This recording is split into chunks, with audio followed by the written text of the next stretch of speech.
இன்னொரு ஃபோன் இருந்துச்சுன்னா வச்சுக்கேன், வீடியோ எடுத்து காமிச்சிருவேன். Samsung note 8. ஆமாம், அங்கே தான் வச்சேன். இல்லை இல்லை, அங்கே அது எப்படி சார்ஜ் எதுவும் போட்டல, வீடியோ எடுத்து சார்ஜில் போட்டுருவேன்.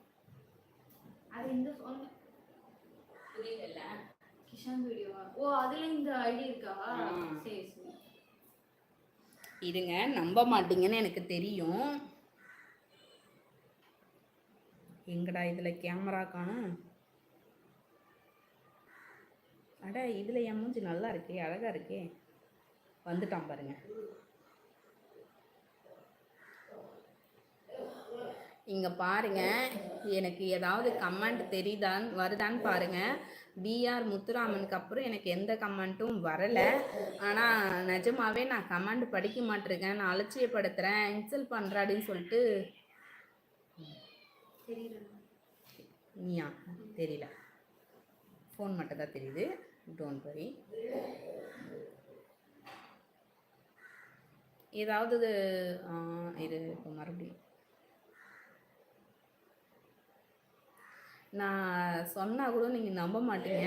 நிஜமாவே எனக்கு வந்து எந்த கமெண்ட்டும் வரல இதுக்கு மேலே. நான் இவ்வளோ நேரமாகவும் 1/2 ஹவராக அனு வந்து கமெண்ட் படித்து அவள் ஃபோன்லேருந்து கமெண்ட் படித்து எனக்கு சொல்கிறா. நான் அது மூலிமா தான் நான் உங்களுக்கு பதில் சொல்லிகிட்ருக்கேன். அதனால தான் நான் யார் கமெண்ட்டுமே நான் படிக்கலை. காட்டினாதாங்க நான் படிக்க முடியும், காட்டாத போது நான் எப்படி படிக்க முடியும்? நான் போய் சொன்னாலும் இங்கே பாருங்களேன், இங்கே பாருங்கள். விஆர் முத்துராமன் எனக்கு மதிப்பு அளிக்கவில்லை அப்படின்னு சொல்லிட்டு சொன்னார். அதுக்கு மேலே எனக்கு எந்த கமெண்ட்டுமே எனக்கு வரலை, எனக்கு காட்டலை. காட்டினா நான் கண்டிப்பாக படிப்பேன். எங்கே குழி விழுதுன்னு யாரும் சொல்லுவாங்க? எங்கே குழி விழுது? எனக்கு போயிட்டு சிரிச்சா குழி இல்லை, குழி விழும், இந்த இடத்துல விழும். அது வந்து நான் ஒல்லியாக இருக்கும் போது தெரியும். இப்போ நான் குண்டானது வரும். அதான் இந்த ஆந்திர பிரதேஷ் தெலுங்குக்காரங்க சொன்னாங்களே, இந்த இது எனக்கு நல்லா தெரியும். பிஃபோர் மேரேஜில் இருக்கிற ஃபோட்டோங்களாம் நான் நைட்டே என்னுடைய பிஃபோர் மேரேஜ் ஃபோட்டோஸ் தான் எடிட் பண்ணியிருந்தேன் போடலான்ட்டு. தூக்கம் சொக்கிக்கிட்டே இருந்ததால் தூங்கிட்டேன், போடலை. நைட்டுக்கு சாயந்தரமாக அந்த வீடியோ தான் அப்லோட் பண்ண போகிறேன்.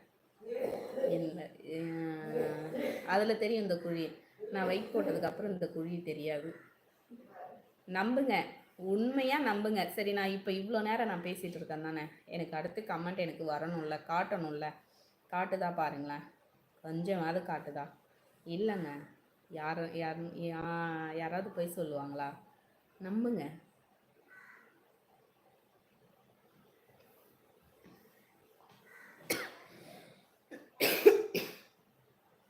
கண்டிப்பாக இப்போ நான் வந்து வீடியோ எடுத்தது உங்களுக்கு காட்டணுன்றதுக்காக. அது இப்போ உங்களுக்கு தெரியாது, நான் ஷார்ட்ஸில் அப்லோட் பண்ணதுக்கப்புறம் தான் அது உங்களுக்கு தெரியும். அப்போ நீங்கள் பாருங்கள். எப்பவுமே இந்த பொண்ணு கமெண்ட் படிக்க மாட்டிருக்கு அப்படின்னு கூட என்ன எதுவும் நினைக்காதீங்க. எனக்கு வரதே 4 கமெண்ட்டு. அந்த 4 கமெண்ட்டையும் நான் ஒழுங்காக படிக்காம அந்த 4 கமெண்ட்டையும் நான் ஒழுங்காக படிக்கலை அப்படின்னா நான் எதுக்கு லைவ் வரணும்? அதனால் நான் எந்த கமெண்ட்டையும் மிஸ் பண்ண மாட்டேன், எல்லா கமெண்ட்டையும் நான் படிப்பேன். ஸோ எனக்கு வராத கமெண்ட்டை படிக்காததுக்கு நான் பொறுப்பல்ல, நிர்வாகம் பொறுப்பல்ல.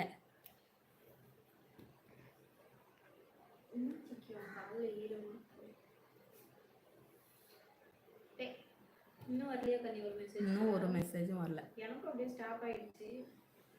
ஸ்டாப் பண்ணலையா? இரு, நான் பண்ணுறேன், வருதான்னு பாரு.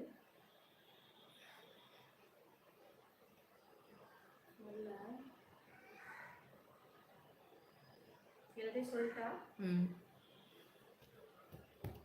பக்கத்தில் இருக்கா அணுவோடைய கமெண்ட்டே எனக்கு வர மாட்டேருக்கு.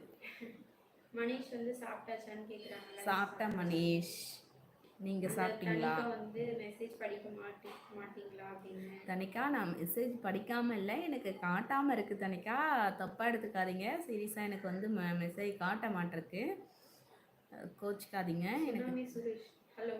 சுனாமி சுரேஷ், ஹலோ, ஹாய், எப்படி இருக்கீங்க? லைக் அண்ட் சப்ஸ்கிரைபர் பண்ணுங்கள், சப்போர்ட் பண்ணுங்கள். சுனாமி சுரேஷ், நான் கட்டத்துக்கு பதில் என்னன்னு மாடர்ன் பண்ண ஜெயா, நான் சொல்கிற மெத்தடில் போனால் கமெண்ட் ஃபுல்லாக காட்டும், லைவில் இருக்கும்போதே மெசேஜ் பாக்ஸ் காட்டும், டச் பண்ணி உள்ளே போ.